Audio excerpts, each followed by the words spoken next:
right now. Right now. The Right diet now. starts right now. The diet starts right now. And we started right now. It's live. Hello. Oops, you caught us. Welcome to What the Friday. Welcome to What the Friday, where I'm hiding my face because I ate a lot of salt yesterday and I popped right up. That's my problem. Just ate too much salt yesterday. and in the last 5 years before that. We called this one Morgan Needs to Chill Out because when we were Because you do. Yeah. Morgan needs to chill the Friday out because when we were talking about what to cover, what we've been really passionate about lately and thinking about, finding balance is not something that I do well or even strive for. And I don't know that you do it well either. So you say you come across that naturally. Yeah. So exactly. So we both have some thoughts about it. I'm trying to figure out how do you ride the wave of enthusiasm and like I love what I do for my job. And I wake up most mornings really excited to do it. And I just do it until I crash and fall asleep. The problem is I just do that for like a month and a half. And then suddenly I haven't taken any days off and I feel really crazy and super tired. And then I'm like in the bottom of a hole and I'm exhausted and I can't climb out of it. And so I'm trying to figure out when and where to set boundaries so that doesn't happen. And so that my life is not just what I do for work. And I honestly don't know how to do it. And I'm seeking advice. Maybe not necessarily from you. But I'm looking for advice. I can give you all kinds of advice out there in the world. And seeing how high performers do it, because there's no way. I mean, everyone loves the story of I'm just working. I wake up and I work until I'm asleep. Yeah, the 6 a.m. to 12 p.m. midnight. Yeah, but that's just for so many years in a row, and that's just not. I'm sure that there's some tiny percentage of the world that does that, but even the hard workers that like the people that hard workers admire, like Jocko Willink, everyone loves him, right? Mm-hmm. But he talks about playing guitar and going surfing and hanging out with his family and hanging out with his friends and doing jujitsu. And yes, those are all energy expending hobbies or whatever, but they're not all work. So he has boundaries too. And I don't know. How do you keep the momentum? I don't know. It'd be interesting if anybody's got comments on that, what does work. Well, I struggle with that because you schedule. I mean, you and I have both, as have other people in our life. You know, you try to schedule time off or say, I'm going to take this day, I'm going to do this, or, but then stuff comes up where you wake up, you're like, okay, I'm going to have a day off. And then you get up in the morning, and you're like, this is my day off. And then you're like, well, what am I going to do? Yeah. Or I think I'll work. Yeah. Or you feel excited. Yeah. I mean, that's the thing. That's and next thing you know, you just get into a rut. Yeah, that's why I've been working so incessantly. I mean, over New Year's, my clients were like, what, are you working or what? And I was like, yes. And they were like, okay. And I was like, because I don't like the other options. What am I going to do? Sit at home and read and play guitar and like maybe talk to some friends? That's fine. Except I really am excited about what we're building and the work we're doing. And I'm excited about where we're going. And I can see this like bright future I'm headed toward. Mm-hmm. And I know that it's that what gets me there is not just seeing it, it's doing it, like power walking, climbing up the mountain. But when we were listening to this Mount Everest climber talk about how they climb Everest, and she was talking about how they go up, they get to the next camp, they climb up, and then go back down entirely to that last camp that they were at, and then go back up again, and they keep ratcheting up the mountain. And I know that's necessary. I know that in order to get to the bright future that I'm climbing up the mountain for, I have to ratchet back sometimes. But Well, what? that's acclimation. That's what acclimation is all about. They go up, they deliver so much material supply, they come back down. They have to acclimate to base camp, and then they have to acclimate to the next camp, and then they have to acclimate to the next camp. They keep pushing Yes. supplies and stuff up at the same time, and they take time off. I mean, it's not like they go home and fly back to the United States to have a vacation, but they'll do a climb, they come back, they rest for a day. But that's Right. part of. There's a very methodical, systemized Yeah. process that they develop. I mean, maybe that's the answer. Is you look at people who've gone before and done it successfully, and somehow see what their timeline was. I mean, that's what mountain climbers do. They go. Maybe, but this is a different. Any business, not just I can't say every business, but a lot of businesses don't operate that way. They're customer centric, they're service oriented, and customers don't like, oh, guess what? I know you'd really like this help right now, but I've got a couple days off, and I always take Tuesday and Wednesday off, or Saturday and Sunday off, and Right. you're just going to have to wait until Monday or whatever day. And they're like, especially in the real estate business, well, yeah, but I want to see it today. And I don't know if you've noticed, but there are 6,321 other agents out there that would like to serve me also. So I think I'll just call one of them. Now, of course, you've got great clients that know you and work with you all the time, and they're like, whatever, it sounds good. I'll wait till Monday. But it's hard. And especially when you're trying to build something that's even harder. Yeah, I simultaneously see, as you say that, I have, it's even my most difficult clients, just being frank with them and saying, I can't get to this until Monday, and giving them a pretty specific visual for why. Like, I will be doing appointments all day tomorrow, and it won't change the effect if I do it tomorrow or Monday. So I'm going to do it Monday, but I want you to know that you're definitely a priority. It won't change the outcome. That's I do that a lot. Really interesting point, because when we are buried, which happens. Yeah. I mean, if we're doing it right.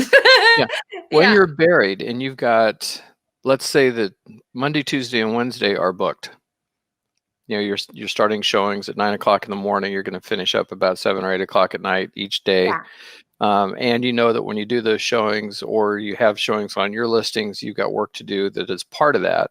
Because as you go on the showings, I've got to do this, I've got to do this. They want to know this information. I got to get back with them on this. I got to find out what this, So you've got your days blocked. It's easy to tell somebody then, for me, I don't know about you, then I can say, I can't do it until Thursday, because I really believe I can't do it until Thursday. But if one of those days was a day off, I can't make myself say that. I am better at that than you are. Like, I will, if a client needs something or wants something, and I'll interrupt almost anything personal. I know that. To take care of it. I know that, but I think it's really unhealthy. I don't disagree. I don't disagree with you. Better service for the client either. I don't know. I think that was just I think that was the way I was raised. So that's just Midwest nice. Yeah, and in a family service business that was truly a half hour before we opened till a half hour before we closed for about 9 months of the year, and no days off. And that's just the way it was. And that's because you made hay when the sun shined, and that's when the sun was shining. Yeah. So in this business, it's like the sun is always shining. And think about our clients. Our clients are excited. They're future thinking. They're dreaming about what they can do next. They're Sherpa in your Mount Everest analogy, and we're there. We want to be there all the time. So it's hard to find a way to pull that balance into it. And I know that that's a great analogy, but and partly because the Sherpa also is a human being who needs to rest, needs to acclimate to the new altitude, has to keep stopping and guarding themselves. And there's also a sense of respect that is demanded by clear communication, not angry communication, like clear communication of, I can't do it. We're not going to be able to do it until then. Always delivered with hope and honey. Do you know what I mean? I feel like I think that's how hope and honey. I think that's how I set all my boundaries with my friend, with everyone. I think it's like it's like saying, here's the piece of hope for how our relationship is going to move forward, whether that's in our business or like if you're my client or if you're my friend or my family, like clarifying, hey, relationship piece. And then also honey, as in also clarifying how Here's much I the care here's about the you. promise. Oh, okay. No, like hope is yes, we are still headed in the right direction. This isn't even going to delay us. Mm-hmm. We're headed in the right direction. And honey is I care about you. Every time I set boundaries, I always think I think I need to make sure they know I care, that I have their shared vision, and they know unequivocally that the line I'm drawing just can't move. Like it's not even, I wish I could change it, but I can't. Even though I could, I don't feel like I could. Like, yeah, I could ignore all my other clients tomorrow and just focus on you. I don't think of that as an option. So I think that's how I set boundaries. And I've witnessed, oh no, I'm on his pet. I'll hop down from my pedestal in a minute. But I recently was in a meeting. Okay. I was in a networking meeting with some business professionals. And one of the business professionals was excited because he had just learned that you can say no and you don't have to give a reason.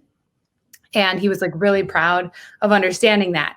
And that bothered me because I was like, I feel like a lot of people in my generation are about self-care and they are perceiving that as a pendulum swing to the other side. So instead of service to others to a sacrificial degree, you serve yourself and take care of yourself, and you don't care about others until yourself is totally full and totally filled up, and then you can go and be nice and service oriented. And I don't think that it's both. I think that it's both. And so when you say no to somebody, you have to give them hope and honey. Like if you set boundaries without that, then you burn a bridge because people aren't in your head. And so they're going to perceive it as an affront because we're all the center of the universe in our own worlds. So when you say a client, no, can't do that, it's really hard for them not to see that as an affront, like you don't care about me. We have to constantly tell people we care about them because all of us have some instance in our childhood or a background or just like living in this world where we're constantly afraid that we're not enough, even for the people who are serving us, that we are people that we don't care about us. Like we have to hear that even from our service providers. So anyway, I'll climb down from my pedestal, but I think that it's both. So tell me, you had a post, a really popular social media post this week about being excited and negatives and things and not letting them bother you and seeing things as a challenge. And now we're talking about balance and that. So let's move this together. Tell me a little bit, just so that if anybody's listening to this, what was the post? Tell me what you were thinking. You mean the post about why am I still happy when people are like yelling at me? Right. Because I like, how do you do that? Yeah. Okay. So I wrote it, I think, better than I would say it in a conversation. But essentially, I think that what happens often, because I started analyzing, all right, where am I getting this? Because it's a skill. I haven't always been that way. People didn't. When I was little and someone yelled at me, I wasn't like, oh, wow, you angry. I wasn't like, what a learning experience. But I think in high school is where it started, or maybe eighth grade. I know when it started.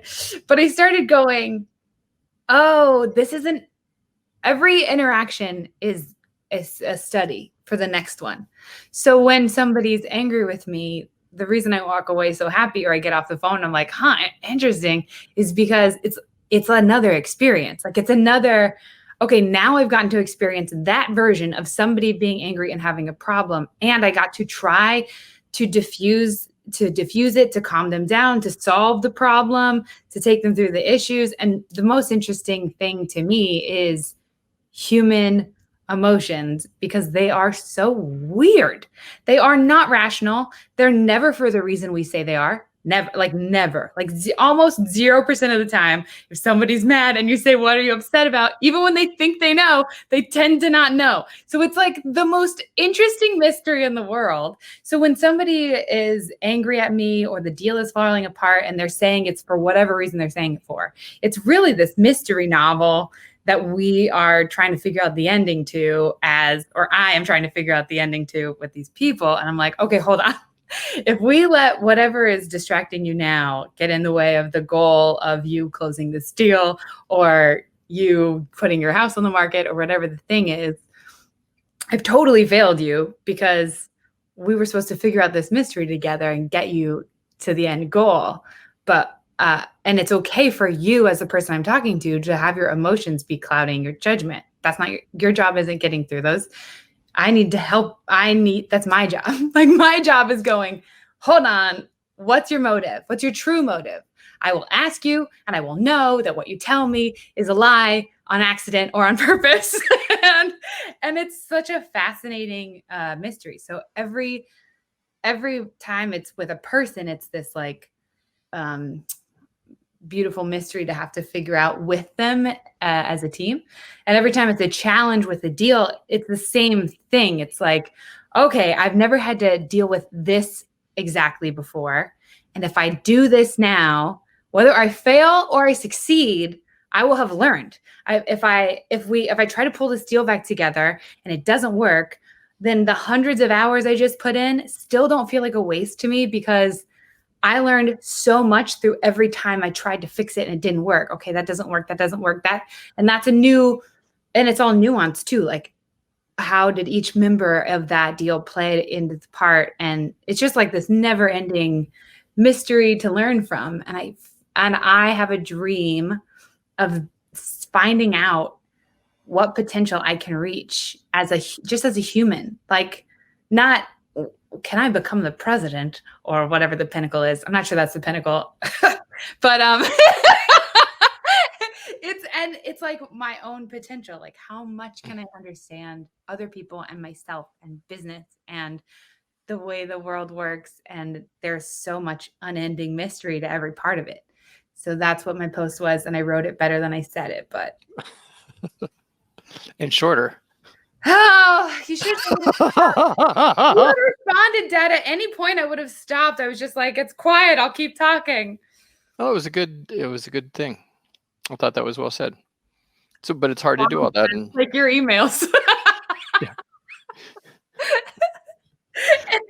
You instead of an email that says, "Hey, let's meet tomorrow at 2 p.m." Sound good? So I think that tomorrow at 2 p.m. would be an excellent time because. In other words, my emails are long, but I don't talk as much, and your emails are shorter, but you talk more. Yeah, I'd say that's probably. No, I think you're a better speaker. So you're a better speaker. I'm a better writer. We concentrate in the areas that we work on. And based on that post, I don't know that I'm a better writer. That was really well written. Thank you. Done. I think you care about writing more and more often. It gives me the opportunity to edit my thoughts a little bit. Speak with precision, accuracy. Right. It's forgiving. It's not forgiving in the long run because you can be held accountable to it, but it's forgiving in the short run. Yeah. Because you can at least be thoughtful about what you want to say. Because sometimes, flippant thoughts or emotions color it the wrong way. And even in writing, I'm still shocked at how people interpret things that I've written. Yeah. Oh, yeah. You've sparked a few controversies on Facebook with your posts. So, well, it's at least I just don't want to be on either side right now. I don't like either side very much. Yeah. Oh, yeah. Politically speaking. Mm-hmm. Right. Okay. So in the way that I get excited about learning all of that stuff, I feel like you get excited about that with actual mechanics of houses. How do you mean? Of houses? Or buildings. I just think you walk into a building and you're like, how does this work and why? I think that's why you're such a building whisperer. building whisperer. Thank you. Yeah, That's I used to call flattering. it house whisperer, but it extends beyond just houses. So Well, it's all the same thing. It's all physics. It's like just one big chain of events in a house, and they all go together.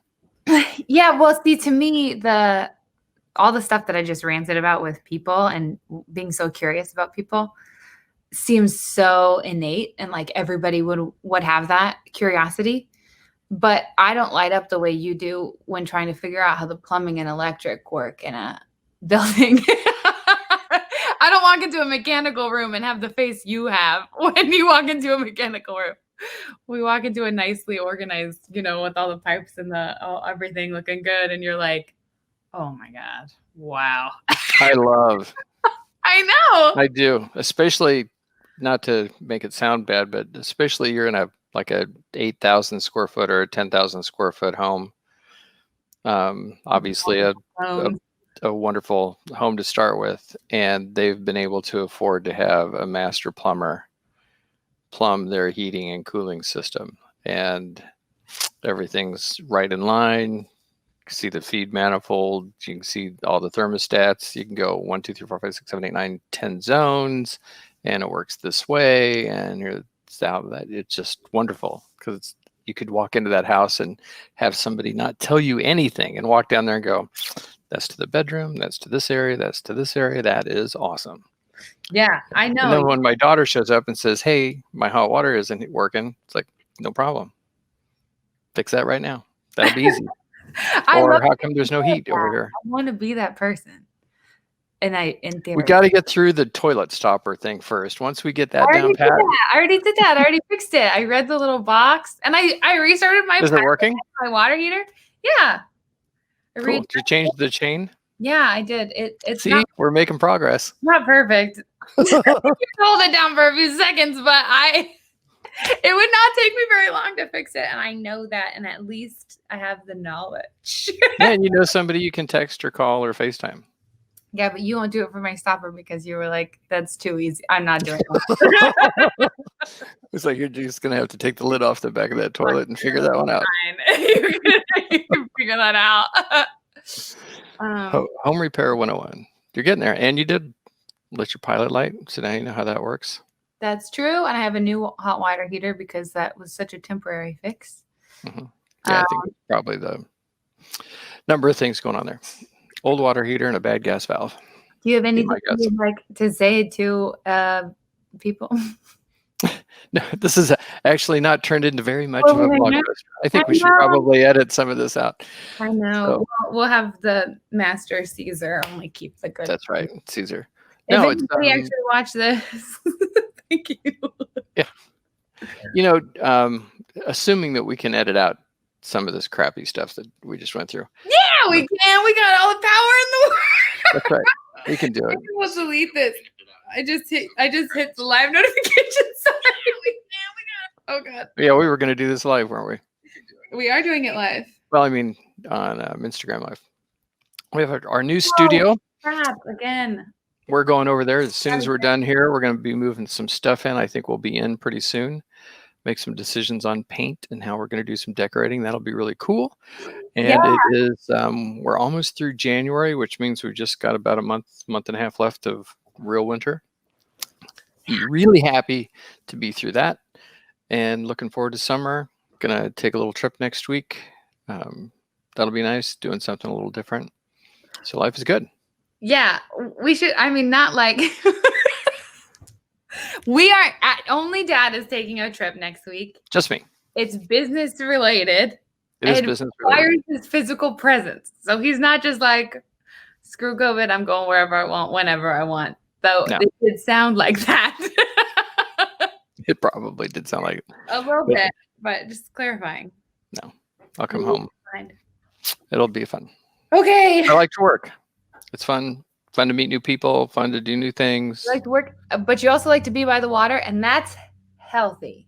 That's right. That's healthy. Guys, if you did watch this whole thing, thank you. And if you yourself are an ambitious person who is trying to climb a mountain or has already climbed a mountain and knows when to take breaks and vacations and like how to protect yourself against your own ambition, please leave tips in the comments because I want to know what happens when they crash. Yeah, actually, what are the signs when you crash? How do you know when you're crashing and you need a break?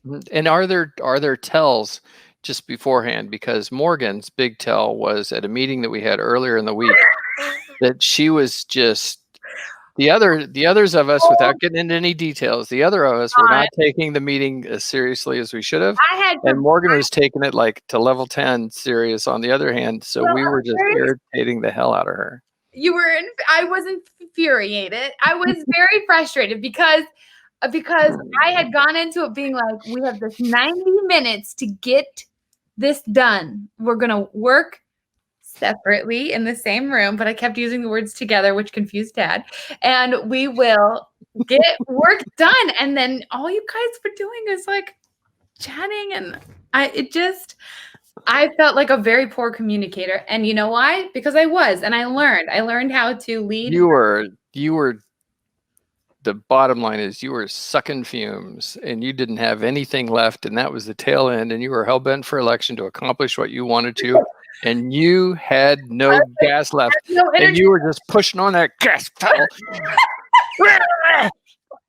hard as you could push on it. And we're like, I don't have a problem with running out of gas. We're okay. Yeah, I know. And then the next day it was like, I really believe Mayday. I know. I really believe in Mayday. Like that Robin Williams. I just really believe in momentum. Momentum keeps me going. So when I start to slow down, it scares me. And I just try to speed up more and squeeze as much in as I can. It really happens in this industry. I'll be gone for a few days next week, and there will be a clear diminishment in the momentum of what's going on, and I will likely have 2 or 3 people that I'm working with that may disappear because Zillow makes it so easy to click on people, because they can't be around, and they might just be too anxious. They might not. They might just really like me and think I'm awesome and hang around. I don't think but it does slow down your funnel, especially if you take like 2 weeks off. I'm going to be totally honest here in responding, and I don't have any fear. I don't have any fear of losing my current clients in that 5 days or however long I take. Not close ones. It's the marginal, even ones around the margin. And I may be wrong. It might just be my overconfidence. Like, I truly believe once you work with me, you're not going to work with anyone else. I believe that to my core. Why would you? But even because you can get uptight. Because she's not always the sweet thing that you see. Not to my clients. That's true. They never see that. Look at that. You can see it. It's creeping out right now. Look at her face. No, but what I'm afraid of is myself. I'm afraid. So I'm terrified of losing my momentum, because when I've got my momentum, I get so much done, and I feel so powerful, and I plow through, and I get it's great.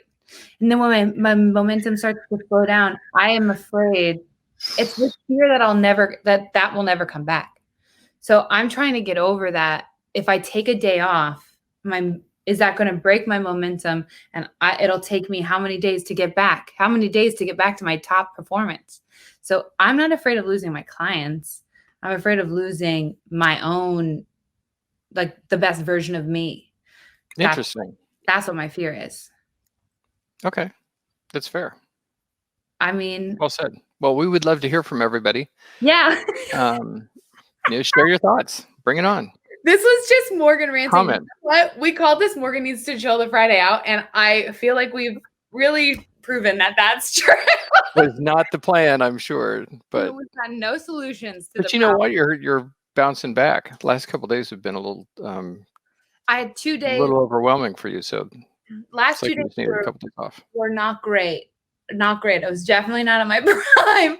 And I ate a lot of food. I've been doing I ate a lot of food and took a lot of lack of movement, and now I'm back. You got her water heater replaced.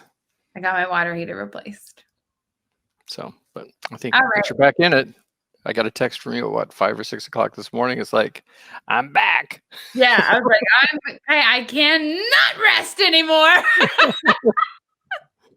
Oh my God, we got a business we are building. Well, it's great to Yeah. have you back. Everybody would love to hear your comments on how you achieve Yeah. some sense of balance, if that's what you want to call it. And also, what happens to you when you crash? What do you do? What are the signs? How do you treat the people around you? How does everybody know that something's going wrong? Or do you think you've come up with a really nice steady plan that for the last year or two has just really worked for you? Oh, yes. Share that. Let us know what's going on, and we'd love If you've had a to. solid year of a plan that works really well for being effective, not productive, huge difference. Yeah, I'd like to talk about this a little bit more. Not today, but okay. so those comments would be helpful because it would be nice to have some comments about that. Clearly, we don't know. Yeah. We don't know what we're doing. That's right. I really thought you were gonna like lecture me on what to do, but I don't think I do that as much anymore. No, on issues that you feel like you know what's up, you do, but yeah, you do that a lot less than you used to. I think part of the reason that, and also I think that I have a lot of we both clearly express our opinions, and they often aren't the same. That's very true. But it works. We still get along.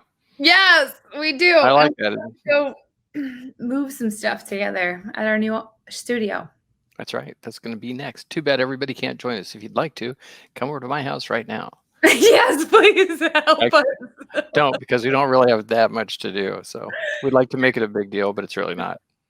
I haven't seen, yeah, exactly. Okay. Well, have great weekends, everybody. And thank you for watching What's Friday with Burch and Burch.